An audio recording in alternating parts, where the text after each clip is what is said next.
మహిళా ఆర్థిక శక్తి పెరిగినప్పుడే ఆ దేశం ఆర్థికంగా అభివృద్ధి చెందుతుందని ముఖ్యమంత్రి రేవంత్ రెడ్డి అన్నారు. దేశంలో మహిళా శ్రమకు గుర్తింపు లేదని చెప్పుకొచ్చారు. హైదరాబాద్ ప్రజాభవన్లో ఘనంగా నిర్వహించిన మహిళా దినోత్సవ కార్యక్రమానికి సీఎం హాజరయ్యారు. మహిళా దినోత్సవం సందర్భంగా మహిళా జర్నలిస్టులను సన్మానించారు. ఏ దేశమైతే ఆర్థికంగా ఎదిగిందో, ఏ దేశమైతే ఎదిగిన అభివృద్ధి చెందిన దేశాలుగా ఈరోజు ప్రపంచంలో గుర్తింపు పొందుతున్నాయో ఆయా దేశాలలో మహిళ యొక్క ఆర్థిక శక్తి పెరిగినప్పుడే ఆ దేశం అభివృద్ధి చెందిన దేశంగా గుర్తింపు పొందింది. మన దేశంలో మహిళల యొక్క శ్రమకు గుర్తింపు లేదు, శ్రమకు తగ్గ ఫలితము లేదు. ఇంట్లో చేసే ఏ పనైనా టేక్ ఇట్ గ్రాంటెడ్గా, ఆఫీస్లో ఏ పని ఉన్నా కూర్చొని చేసే పనిని మహిళల మీద నెట్టేసి మిగతా వాళ్ళు పెత్తనం చెలాయించే విధంగా, అదేవిధంగా మగవాళ్ళతో పోటీపడి చేసేటప్పుడు చిన్న చిన్న చులకన కామెంట్స్ కానీ ఇతర ఇష్యూస్ మీకు అందరికి తెలుసు. ఇట్లాంటి వాటన్నిటికీ పులి స్టాప్ పడాలి అని అంటే మహిళల్ని వాళ్ళ టాలెంట్ను గుర్తించి ప్రోత్సహించాల్సిన బాధ్యత సంస్థల మీద ఉన్నది. యుద్ధం అంటే ఆయుధాలతో చేసేదే యుద్ధం అని కొంతమంది అనుకుంటారు.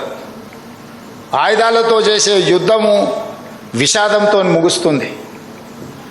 కానీ అవగాహనతో కూడుకున్న, ప్రజలకు అవగాహన కల్పించి ప్రజల్ని కార్యోన్ముఖులను చేసి ఒక ఐడియాలజికల్ వార్ చేస్తే ఒక యుద్ధాన్ని గెలవచ్చు, ఒక దేశానికి స్వతంత్రాన్ని సాధించవచ్చు అని చెప్పి మహాత్మా గాంధీ గారు నిరూపించారు. వారి వారసత్వంగా ఈరోజు మనం ఈ పరిపాలనను కొనసాగిస్తున్నాం. ఈ దేశంలో ఉన్న మెట్రోపాలిటన్ సిటీస్లలో one of the best city is Hyderabad.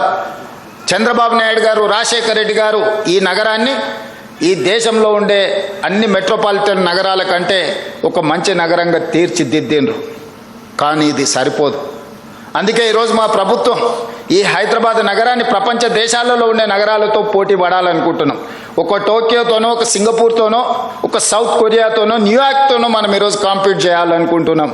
So అంతర్జాతీయ నగరంగా మారాలి అని అంటే ఈ 2100 స్క్వేర్ కిలోమీటర్స్లో ఉన్న ఏరియాని కాలుష్య రహిత నగరంగా తీర్చిదిద్దాలి.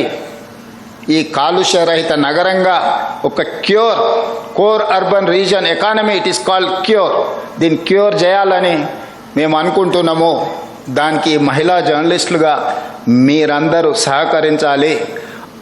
అహ్మదాబాద్ సబర్మతి రివర్ ఫ్రంట్ చేసుకోవచ్చు, ఢిల్లీ యమునా నది రివర్ ఫ్రంట్ డెవలప్ చేసుకోవచ్చు, ఉత్తరప్రదేశ్ గంగా నది రివర్ డెవలప్ చేసుకోవచ్చు. హైదరాబాద్ నగరం మాత్రం మూసీ నదిని ప్రక్షాళన చేయొద్దు అనడము ఏ మేరకు సమంజసము?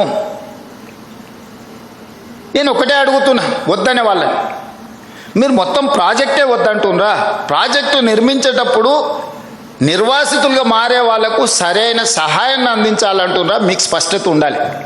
ప్రింట్ మీడియా, ఎలక్ట్రానిక్ మీడియాకు అథారిటీస్ ఉన్నాయి, complaining authority to examine their news and their views. Social మీడియాకు లేదు.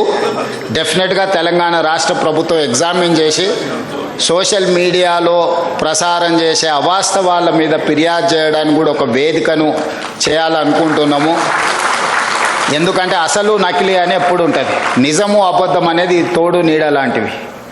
సో నిజమైన జర్నలిస్టుల ముసుగులో వ్యాపారాలు వ్యవహారాలు చేసే వాళ్ళకున్న తారతమ్యం ఏముందో దానికోసం ఒక చట్టాన్ని కూడా తేవాలన్న ఆలోచన ఉంది. తప్పకుండా రేపు వచ్చే శాసనసభలో చర్చ చేస్తాం.